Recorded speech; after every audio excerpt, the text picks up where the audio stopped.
अस्सलाम वालेकुम नाजरीन, मैं हूं आपकी मेज़बान रिदा फातिमा और आप देख रहे हैं जुर्म कहानी। वो प्रोग्राम जहां सच्चाई पर्दों के पीछे नहीं छुपती बल्कि हकाइक की रोशनी में बेनकाब की जाती है। हमारा मुआशरा रोज बरोज किस तरफ जा रहा है? क्या कानून सिर्फ ताकतवर के लिए है और कमजोर की कोई हैसियत नहीं? वो मजलूम जिनकी आवाजें दबाने की कोशिश की जाती है, क्या वो कभी इंसाफ हासिल कर पाएंगे? जुर्म कहानी का मकसद उन गुनहगारों को बेनकाब करना है जो कानून और इंसानियत के तमाम उसूल रौंदकर मासूम जिंदगियों को तारीकी में धकेल देते हैं। जी हाँ, आज की कहानी भी ऐसी ही दरिंदगी की अक्कासी करती है। एक ऐसा जुर्म जिसने जमीर को झंझोड़ कर रख दिया और एक ऐसा निजाम जो मुजरिमान के आगे बेबस नजर आता है। ये महज एक दास्तान नहीं बल्कि एक सवाल है। क्या हम ऐसे जुर्म के खिलाफ खड़े होंगे या हमेशा की तरह खामोशी इख्तियार कर लेंगे? आइए इस जुर्म की हकीकत से पर्दा उठाते हैं और इंसाफ के मुंतजिर मजलूमों की आवाज बनते हैं। कहा जाता है कि जहां अमन होगा वहां तरक्की होगी, माइशत फले फूलेगी, तालीम को फरोग मिलेगा और अवाम सुकून की जिंदगी गुजारेंगे। लेकिन जब कानून के रखवाले ही कानून को रोंद डालें तो इंसाफ कहां से मिलेगा? पाकिस्तान में पुलिस का बुनियादी काम अवाम को तहफ़्फ़ुज़ और जराइम की रोकथाम है, लेकिन बदकिस्मती से यही मुहाफिज अक्सर खुद जुल्म के एजेंट बन जाते हैं। पाकिस्तान में कानून के रखवाले ही जब कानून को रोंद डाले तो इंसाफ कहां से मिलेगा? मीरपुर की एक बरतानवी निजात कश्मीरी खातून फरखंदा रहमान की दिल दहला देने वाली दास्तान ने पुलिस के किरदार पर एक और बदनुमा दाग लगा दिया है। इल्जाम है कि थाना थोथाल के SHO इमरान चौधरी ने उन्हें अगवा करके हिरासा किया, उनकी इज्जत पामाल करने की कोशिश की और पुलिस के आला अफसरान ने इस वाक़े को दबाने की पूरी कोशिश की। आवाम पहले ही डाकुओं और मुजरिमों के रहमो करम पर हैं और जब पुलिस पर बेएतबार न रहे तो कानून की बालादस्ती एक शराब बन जाती है। अगर मुहाफिज लुटेरों का रूप धार लें तो फिर इंसाफ का हुसूल महज एक ख्वाब नहीं बल्कि एक ऐसा धोखा बन जाता है जो हर बार किसी न किसी बेगुनाह को निगल लेता है। क्या मुहाफिज लुटेरे बन चुके हैं? क्या पाकिस्तान में इंसाफ का हुसूल महज एक ख्वाब बन चुका है? बरतानवी निजात कश्मीरी खातून फरखंदा रहमान के मुताबिक वो गुज़िश्ता 4 माह से मीरपुर में अपने मकान का कब्जा लेने के लिए दरबदर हो रही थीं। बरतानिया में मुकीम उनके अजीज ने उन्हें मीरपुर के एक अफसर साजिद असलम के जरिए SHO इमरान चौधरी से रब्ता करने का मशवरा दिया, लेकिन जब SHO से बात हुई तो उसने उन्हें थाने बुलाने के बजाय खुद गाड़ी में आकर उन्हें पिक किया। खातून का कहना है कि SHO ने पहले उन्हें एक पेट्रोल पंप ले जाकर वहां कुछ वक्त गुजारा और फिर वापसी पर गाड़ी में ही बदतमीजी शुरू कर दी। वो उन्हें ज़बरदस्ती अपनी रिहाइश गाह पर ले गया, जहां उसने शराब नोशी की और उन्हें जिनसी ज्यादती का निशाना बनाने की कोशिश की। खातून ने किसी न किसी तरह मौका पाकर खुद को बचाने की कोशिश की और बिल आखिर वहां से फरार हुई। फरखंदा रहमान ने पुलिस को तमाम सबूत और रिकॉर्डिंग्स फराहम की, लेकिन उसके बावजूद पुलिस ने इंतहाई कमजोर दिफात के तहत मुकदमा दर्ज किया। उनके मुताबिक ना तो अगवा की दिफा शामिल की गई, ना असलहा के इस्तेमाल की, ना ही शराब नोशी की और ना ही मुबैना तौर पर मक्का मदीना की तौहीन से मुतल्लिक दिफात शामिल की गई, बल्कि पुलिस ने मुल्जिम को राह फरार फराहम कर दी। नाजरीन, ये सिर्फ एक केस नहीं बल्कि एक पूरे निज़ाम की नाकामी की अलामत है। सवाल यह है कि वो पुलिस जो आवाम के तहफ़्फ़ुज़ के लिए बनाई गई थी, अगर वही मुजरिमों की पुष्टपनाही करने लगे तो इंसाफ कहाँ जाएगा? क्या हमारे इदारे इतने कमज़ोर हो चुके हैं कि बाज़ अफराद के खिलाफ कार्रवाई करने से कासिर हैं? और सबसे बड़ा सवाल, अगर एक बरतानवी शहरी के साथ ये हो सकता है तो आम पाकिस्तानी ख़वातीन कितनी गैर महफूज हैं? मुतासिरा खातून का कहना है कि पुलिस न सिर्फ उन्हें इंसाफ देने में नाकाम रही बल्कि उल्टा उन पर दबाव डालती रही कि वो खामोश हो जाएं। एंटी करप्शन के एक इंस्पेक्टर महबूब ने भी उन्हें बरतानिया और पाकिस्तान दोनों जगह से दबाव डलवाया कि वो मुल्जिम को माफ कर दें, क्योंकि उसके छोटे छोटे बच्चे हैं। खातून का मजीद कहना है कि SSP मीरपुर खबर अली ने उनका बयान ज़बरदस्ती गलत तरीके से दर्ज कराया और जब उन्होंने मुतालबा किया कि बयान अंग्रेजी में लिया जाए क्योंकि उन्हें उर्दू ठीक से नहीं आती, तो ये मुतालबा भी रद्द कर दिया गया। यहाँ तक कि उन्हें मर्द पुलिस एहलकारों के जरिए दफ्तर बुलाया जाता रहा और जब वो मदद के लिए राब्ता करती थीं तो पुलिस एहलकार उनका फ़ोन तक नहीं उठाते थे। जॉइंट एक्शन कमेटी के रहनुमाओं, वकला, ताजिर बरादरी और सिविल सोसाइटी ने भी इस वाक़े की शदीद मजम्मत की है। उनका कहना है कि ये सिर्फ एक खातून का केस नहीं बल्कि पूरे कश्मीरी अवाम का केस है। उनका मुतालबा है कि इस मामले की हाई कोर्ट के जज से जुडिशल इंक्वायरी करवाई जाए और SHO इमरान चौधरी को फौरी गिरफ्तार किया जाए। ये वाक़या पाकिस्तान में इंसाफ के निज़ाम की कमज़ोरी को वाज़े करता है। जब ताकतवर लोग कानून को अपने हाथ में ले सकते हैं जब पुलिस मुजरिमों की पुष्टपनाही करेगी, जब मुतासरा को दबाव मिलाकर खामोश कराने की कोशिश की जाए, तो इंसाफ कहाँ बचेगा? अगर आज इस केस में इंसाफ ना मिला तो कल किसी और की इज्जत पामाल होगी और फिर किसी और की। क्या हमारा निज़ाम वाकई इतना कमज़ोर है कि एक खातून को इंसाफ देने के बजाय इसे मजीद जलील ख्वार किया जाए? अगर पुलिस ही जालिमों की मुहाफिज बन जाए तो आम शहरी किसके पास जाए? क्या रियासत ऐसे जराइम पर खामोश रहेगी या फिर इंसाफ का कोई दरवाजा खुलेगा? नाजरीन, यहाँ लेंगे एक ब्रेक और ब्रेक के बाद फिर हाजिर होंगे, तो हमारे साथ रहिएगा क्योंकि जुर्म कहानी अभी बाकी है।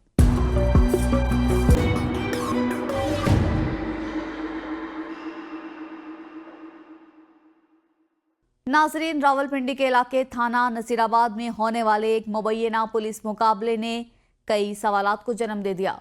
पुलिस के मुताबिक मुकाबले में 2 मुल्जिमान हलाक हुए, जिनमें 13 साला सुलेमान भी शामिल था। लेकिन लवाहिकीन का दावा कुछ और ही कहानी बयान कर रहा है। वो कहते हैं कि सुलेमान किसी जुर्म में मुलविस नहीं था, बल्कि उसे हिरासत में तशद्दुद का निशाना बनाने के बाद जाली पुलिस मुकाबले में मार दिया गया। आखिर हकीकत क्या है? क्या पुलिस वाकई इंसाफ कर रही है या फिर इख्तियारात का नाजायज इस्तेमाल? ये वाकया 25 फरवरी को उस वक्त शुरू हुआ जब पुलिस ने सुलेमान को हिरासत में लिया। बच्चे के चाचा अनार गुल के मुताबिक सुलेमान के वालिद एक माजूर शख्स हैं और वो खुद अपने चाचा के साथ सब्जी मंडी में काम करता था। जब पुलिस घर आई तो अहले खाना ने उसको सुलेमान को हवाले किया ताकि अगर कोई शक हो तो तहकीकात हो सकें। लेकिन 4 दिन बाद अचानक पुलिस की जानिब से इत्तला दी गई कि सुलेमान हलाक हो चुका है और लवाहिकीन को उसकी मैयत वसूल करने के लिए कहा गया। हैरान कुन बात यह थी कि पुलिस ने खानदान से कहा कि वह एहतजाज ना करें और खामोशी से मैयत वसूल कर लें। जब वर्सा ने बच्चे की लाश देखी तो उस पर तशद्दुद के निशानात नुमाया थे। आंख के नीचे जख्म, चेहरे और जिस्म पर तशद्दुद के निशानात। नसीराबाद थाने से 25 तारीख पे रात 3 बजे हमारे घर पे इन्होंने छापा मारा। इन्होंने हमारे बच्चे को उठाया। 13 साल का हमारा बच्चा है, उसमें कोई गुनाह नहीं है। इन्होंने बोले कि भाई ये किया वो किया। इन्होंने हमारे बच्चों को 7 दिन बाद इन्होंने हमारा लाश दी है। अभी लाश हमारे इधर पड़े। हम इधर आए हुए हैं, सब भाई हमारे साथ है। हम एहतजाज भी करेंगे और इंशाल्लाह हम इसके खिलाफ लड़ेंगे। इनको पुलिस वाले और पुलिस वाले जो है ना वो भट्टी साहब है। भट्टी वो कहते हमने रेड भी नहीं किया हुआ है। वो बोलते ना उसके पास कोई गवाह है, ना उसके पास कोई बात नहीं है। उन्होंने हमारे ऊपर रेड किए और हमारा बच्चा उठाए, हमने जिंदा दिए और इन्होंने मार दी। और हमने इसके खिलाफ अदालत पेश किया, ना कोई थाने ना इसको अदालत 7 दिन हो गया, ना इसको अदालत लेके गए। इधर इसने अपने जगह पे बिठाया, मार मार के उसको खत्म कर दिया। अभी वो अस्पताल में पड़ा हुआ है। और घर से इन्होंने हमारे 5 तोले सोना उठाए, 2 लाख रुपए उठाए और इन्होंने हमारे घर में जो सामान था इन्होंने उठा के अपने जेब में रख दिया। और पुलिस मुकाबले में नहीं मरा हुआ, हमने जिंदा दिया हुआ। हमने इसको जिंदा दिया हुआ है। ये बोलते कि भाई ये पुलिस मुकाबले में मरा। वर्सा का कहना है कि अगर सुलेमान पर कोई इल्जाम था तो उसे अदालत में पेश किया जाना चाहिए था, लेकिन उसे पुलिस हिरासत में तशद्दुद के बाद जाली पुलिस मुकाबले में कत्ल कर दिया गया। खानदान ने मुतालबा किया है कि चीफ जस्टिस और वजीर आला पंजाब वाक़ये का नोटिस लें और जिम्मेदारान के खिलाफ सख्त कार्रवाई की जाए। पुलिस के मुताबिक सुलेमान 18 या 19 साल का नौजवान था जो एक खतरनाक डकैत गैंग का हिस्सा था। पुलिस का दावा है कि सुलेमान और उसके साथियों ने चंद रोज कबल एक शहरी शाह फैसल खान को फायरिंग करके कत्ल किया जो अपनी अहलिया के साथ मकान देखने आए थे। नाजरीन, यहाँ सवाल ये पैदा होता है कि आखिर ऐसे वाक़यात कब खत्म होंगे?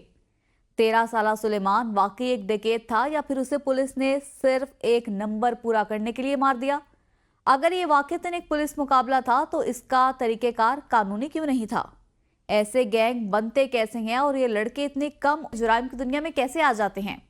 क्या हमारा निज़ाम इतना कमज़ोर है कि मासूम और कम उम्र बच्चे भी जुराइम पेशा गिरोहों का हिस्सा बन जाते हैं? पुलिस का ये भी कहना है कि सुलेमान अपने ही साथियों की फायरिंग में हलाक हुआ, जबकि उसके साथ एक और अफगानी साथी खलील भी मारा गया। पुलिस के मुताबिक मुल्जिमान के कब्जे से वो मोटरसाइकिल भी बरामद हुई जो चंद रोज कबल एक डकैती के दौरान छीनी गई थी।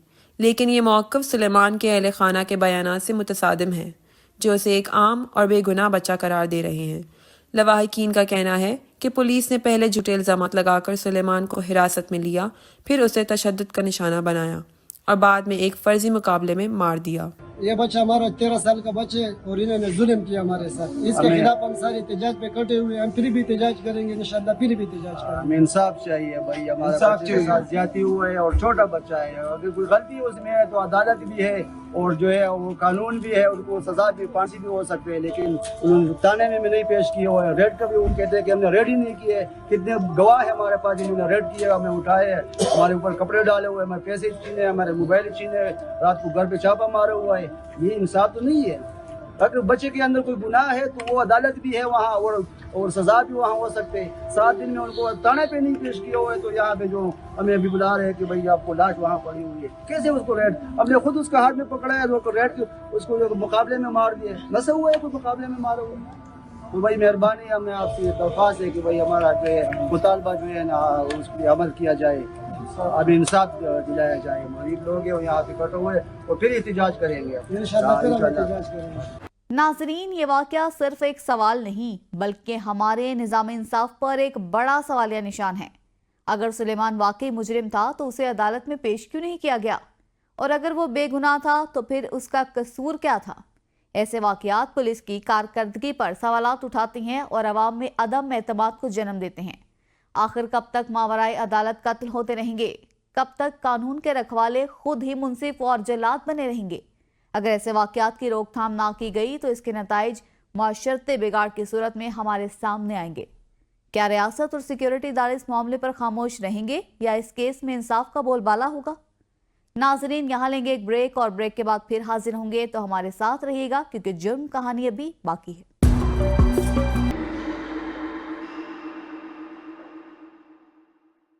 नाजरीन, पाकिस्तान में खवातीन के साथ जिनसी ज्यादती के वाकयात में रोज बरोज इजाफा हो रहा है.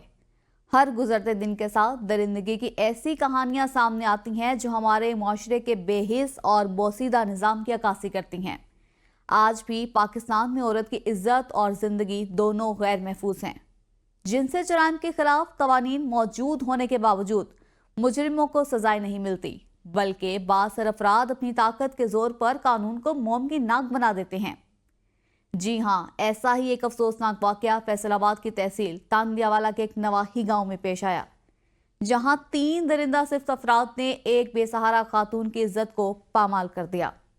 एक माँ जो अपने 5 माह के नौमौलूद के साथ घर में अकेली थी, उसे इन वहशी दरिंदों ने ना सिर्फ जिस्मानी बल्कि जहनी और रूहानी तौर पर भी जख्मी कर दिया. ये वाक़या गांव 494 में उस वक्त पेश आया जब 25 साला सूबिया अपने शीर ख्वार बच्चे के साथ घर में मौजूद थी. उसके शौहर आसिफ, जो एक मजदूर है, रोज़गार के लिए दूसरे शहर गया हुआ था. इसी दौरान 3 औबाश मुलजिमान ने घर की 4 दीवारी का तकद्दुस पामाल करते हुए असलहे के जोर पर घर में घुसकर सूबिया को अपनी हवस का निशाना बना डाला. मुतासरा खातून ने इन दरिंदों के सामने इल्तिजाएं की, रहम की भीख मांगी, मगर वो संगदिल जालिम न पिघले. उसने चीखो पुकार की, लेकिन गांव के बासियों ने ना सुना, क्योंकि यहाँ ताकतवर की हुकूमत चलती है. यहाँ कमज़ोर की आवाज़ दबा दी जाती है. ये जुर्म सिर्फ सोबिया के साथ नहीं हुआ, बल्कि ये उस पूरे मुआशरे के मुंह पर तमाचा है जो आज भी औरत को तहफ़्फ़ुज़ देने में नाकाम है. और जुल्म की हद तो तब हुई जब गांव के बाद सरजमींदारों ने इस मजलूम ख़ानदान का साथ देने के बजाय उल्टा उन्हें घर से बेदखल कर दिया, सिर्फ इसलिए कि वो गरीब थे, सिर्फ इसलिए कि वो दरिंदों के ख़िलाफ़ आवाज़ उठा रहे थे. गुजारिश है रियाजी पंजाब नाल ते मैं गरीब बंदा ते मैं चाहना भी हमारा रियाजी पंजाब जेड़ा है मेरी सपोर्ट करे. मैं गरीब बंदा हूँ, मेरा कोई घर बार नहीं है. शादी ने 2.5 साल हो गए. मेरा ना छोटी सारी इसने अम्मी फौत हो गई. अब्बू ना मेरी शादी नू 10 दिन हो गए, अब्बू फौत हो गया. फिर मैं इस दुनिया च मेरे अलावा मियाँ तो अलावा बच्चे के अलावा और कोई भी नहीं है. मरियम नवाज ने यह कहना चाहती इंसाफ मैनू देना चाहिए. बस मैंने ज्यादती होई, जुल्म होया, गरीबनी च है, मैं यतीमनी है. इस दुनिया च मेरा कोई अल्लाह के सिवा है. बस इंसाफ ही मैनू चाहिए. नाजरीन, पाकिस्तान में ताकतवर के लिए कानून कुछ और है और गरीब के लिए कुछ और. जो जितना बाअसर होता है वह कानून को उतना ही अपनी जेब में रखता है. ऐसे घिनौने जुराइम के बाद भी पुलिस खामोश तमाशाई बनी रहती है. जब गरीब इंसाफ मांगने निकलता है तो उसे धमकियां दी जाती हैं, दबाव में लाया जाता है और अगर वो बाज ना आए तो उसे मजीद जुल्म का निशाना बनाया जाता है. पुलिस, जो कि आवाम के तहफ़्फ़ुज़ की ज़ामिन होने चाहिए, सिर्फ अमीर तबके की गुलाम बनी बैठी है. जब भी कोई मजलूम अपनी फरियाद लेकर थाने पहुंचता है तो उसे या तो धुतकार दिया जाता है या फिर केस कमजोर कर दिया जाता है ताकि मुजरिम साफ बच निकले. جی ہاں، یہی کچھ صوبیہ اور اس کے شوہر کے ساتھ بھی ہوا۔ انہوں نے تھانے کے چکر کاٹے، S H O, D S P اور دیگر حکام سے انصاف کی فریاد کی، لیکن کوئی سنوائی نہ ہو سکی۔ الٹا انہیں دھمکیاں دی جانے لگی کہ اگر وہ زیادہ بولے تو انجام اور بھی برا ہوگا۔ صوبیہ اور اس کے شوہر آصف نے ہر دروازہ کھٹکھٹایا، ہر فورم پر فریاد کی، لیکن انصاف دور ہوتا چلا گیا۔ پولیس کے پاس رپورٹ درج کروانے کے باوجود ملزمان دن دناتے پھرتے رہے۔ متاثرہ خاندان کو جان سے مارنے کی دھمکیاں دی جا رہی ہیں اور ریاست کے محافظ خاموشی سے تماشا دیکھ رہے ہیں۔ یہ واقعہ ہمارے نظام انصاف کا اصل چہرہ دکھاتا ہے۔ اگر آج ہم نے ایسے درندوں کو سزا نہ دی تو کل ہر گلی، ہر محلے میں ایک اور صوبیہ چیخ رہی ہوگی، انصاف مانگ رہی ہوگی، اور ظالم اسی طرح دن دناتے پھریں گے۔ سانو دھمکیاں بھی لیندے ہن ہور لمبر تے کالا کر کے کہندے تانوں بچے نوں مار دیواں گے، تینوں مار دیواں گے، تیرے میاں نوں مار دیواں گے، ٹھیک ہے نا۔ مریم نواز وزیر اعظم انہاں نوں سانوں انصاف چاہیدا ہے، ٹھیک ہے نا۔ اسی نہ اتے نہ ہوئے گا، اسی میں خود خوشی کر کے میں مر جاواں گی، آپ ہی میں تے بچے نوں لے کے تے میاں نوں لے کے میں بھی مر جاواں گی۔ بس سانوں انصاف ہی چاہیدا ہر صورت تے۔ ناظرین، یہ واقعہ صرف ایک صوبیہ کا نہیں بلکہ اس ملک کی بے شمار خواتین کی کہانی ہے۔ اگر ہم چاہتے ہیں کہ مستقبل میں کوئی اور صوبیہ درندگی کا شکار نہ ہو تو ہمیں سخت قوانین بنانے ہوں گے جن کے تحت ایسے مجرموں کو عبرتناک سزائیں دی جائیں، ان جرائم کو ناقابل ضمانت بنایا جائے اور متاثرہ خاندانوں کو مکمل تحفظ فراہم کیا جائے۔ اس کے علاوہ ہمیں اپنے معاشرے میں ایسی تبدیلی لانی ہوگی جہاں خواتین کو کمزور سمجھ کر ان پر ظلم نہ کیا جا سکے۔ پولیس کو سیاسی اثر و رسوخ سے آزاد کر کے ایک خود مختار ادارہ بنایا جائے جو انصاف کی فراہمی میں رکاوٹ نہ بنے بلکہ حقیقی معنوں میں جرائم کے خاتمے کے لیے کام کرے۔ اگر آج ہم خاموش رہے تو کل ہمارے اپنے گھروں کی خواتین بھی غیر محفوظ ہوں گی۔ اس لیے ظلم کے خلاف آواز اٹھائیں، سچ کا ساتھ دیں اور ان مظلوموں کو وہ انصاف دلائیں جس کے وہ حقدار ہیں۔ ناظرین، جرم کی دنیا اندھیر نگری کی طرح جہاں لالچ، نفرت اور خود غرضی کے سائے منڈلاتے رہتے ہیں، لیکن یاد رکھیں اندھیرے چاہے جتنے بھی گہرے ہوں، انصاف کی روشنی ہمیشہ اپنا راستہ بنا لیتی ہے۔ ہر جرم ایک سبق چھوڑ جاتا ہے، ہر مجرم کی کہانی عبرت کی ایک تحریر ہوتی ہے۔ ہمیں چاہیے کہ ان کہانیوں سے سیکھیں، خود کو اور اپنے معاشرے کو محفوظ رکھنے کے لیے قانون، اخلاقیات اور انسانیت کی حدود کو نہ صرف پہچانیں بلکہ ان پر عمل بھی کریں۔ یہ تھی آج کی جرم کہانی، ایک ایسی داستان جو حقیقت پر مبنی تھی، سبق آموز بھی اور سنسنی خیز بھی۔ اگلی بار پھر حاضر ہوں گے نئی کہانیوں کے ساتھ جہاں جرم بے نقاب ہوگا اور انصاف کی گونج سنائی دے گی۔ تب تک کے لیے اپنا اور اپنے ارد گرد کے لوگوں کا خیال رکھیے۔ اللہ نگہبان۔